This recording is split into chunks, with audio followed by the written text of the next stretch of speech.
Hello, my name is Jamie Reed. The resource for this project that I found was an article titled, "Does Disciplinary Literacy Have a Place in Elementary School?" To find my resource, I ended up speaking with two kindergarten teachers that I work with so that they could kind of guide me to a reliable resource that would discuss how disciplinary literacy can be used in younger elementary grades. One of the teachers I discussed this led me to the website readingrockets.org because she finds a lot of useful articles on that website. This is her first year teaching kindergarten, but she's been a fourth grade teacher for 23 years. So kindergarten being its kind of own animal, she's been doing quite a bit of research on how to implement different teaching strategies and approaches for kindergartners as opposed to fourth graders. I found it slightly difficult to find a resource that I felt like I wanted to use. So much of the information that I came across when I started looking online were resources that discuss disciplinary literacy for upper grade levels. So it took a little more time and effort for me to find a resource that I felt discussed how disciplinary literacy does in fact have a place in lower elementary grades. During this process, I discovered disciplinary literacy does in fact have a place in lower elementary grade levels. And through this article, it reassured me that it doesn't just have a place in kindergarten through second grade, but it's very important for elementary teachers to prepare their students for disciplinary literacy so they have a good foundation of it, and it kind of lays the groundwork for them as they progress to higher grades. I chose this resource specifically because it digs into how disciplinary literacy does have a place in elementary school. I chose this resource for professional growth more so than classroom use. There were a few examples, but primarily it was just for professional growth.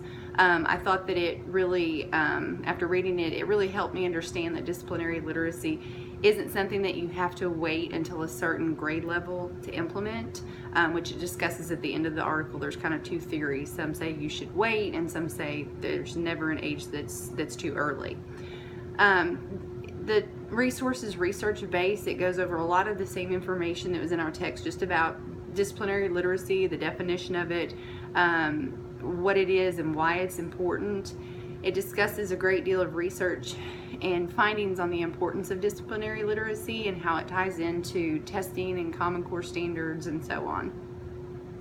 I don't feel that this resource would need to be modified for my use. I think that because it specifically discusses what elementary teachers need to and should be doing to prepare their young students for disciplinary reading, and then how elementary teachers can guide their students at a young age to do things like, quote, think like a scientist. Even in kindergarten, where students can't sit down and they can't read through a textbook about, say, science, this article explains that through using other things like pictures and descriptions and using terminology that they can understand, you can lay the groundwork for them to be disciplinary literacy learners. So a perfect example of this we actually just did in our kindergarten class last week. We did a series of science experiments using Peeps candy after we came back from spring break.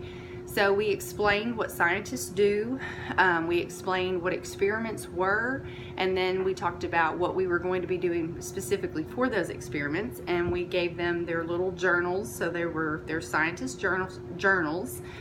We explained to them what a hypothesis was, so they had to think about, okay, if we put this in baking soda and vinegar, what do you think is going to happen to the Peep? And they would have to write that down so they knew what a hypothesis was. So they kept a log in their little scientist journals of each experiment. They wrote down their individual hypothesis for each experiment, and then after the day that we did the experiment, they logged their actual results, and then we compared each hypothesis to the actual results. So there was a wide range, obviously, in kindergarten with reading and writing skills. Some students can write out everything in their journals, and some really struggle with this. So they drew pictures to demonstrate their hypothesis and the results. So bottom line is, no matter which way the student had to keep the journal, the outcome was that they understood the concept. They, quote, thought like a scientist during the experiment. It was fun and a great learning experience for the kids, but I thought it was a perfect example of how even kindergarten teachers can lay that groundwork early for disciplinary literacy. And as the article states at the end, that students will have developed the habits needed to interpret information given to them in sophisticated ways. So that concludes my video. Thank you.